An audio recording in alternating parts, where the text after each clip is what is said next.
Qozikentdan 9 sotixli hovlimiz chiqib qoldi. Xullas, video obzorini ko'ramiz. Kadastr hujjatlari hammasi tayyor. Yo'l qatnov qismini ikkinchi qatori bo'ladi. Mana bu ko'rib turganimiz darvozaxonamiz hisoblanadi. Darvozaxonamizdan kirgandan chap qo'l tarafimizda bu ham bitta xonasi, mehmonxonasi hisoblanadi. Ko'rishlaringiz mumkin.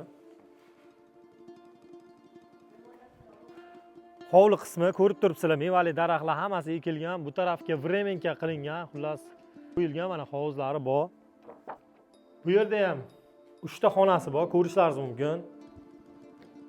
Bu ham mehmonxona sifatida foydalansanglar bo'ladi. Keyingi xonamiz detskiy xonamiz bo'ladi. Bu ham detskiy qilsa bo'ladi. Do'stlar, ko'rib turibsizlar, hovlining kengligini, qaranglar qanday manzara, hamma sharoitlari bor. Hattoki mana artizanlari ham bor, motorlar qo'yilgan. Xullas, bu yerda kelib yashash uchun hamma sharoitlarga ega. Svet, gaz, suv hammasidan muammo yo'q, bor, ulangan. Xullas, narxiga keladigan bo'lsak, narxi 600 million deyaptilar egalari. Murojaat uchun egalari nomeri pastda telefon qilib barcha ma'lumotdan olishingiz mumkin.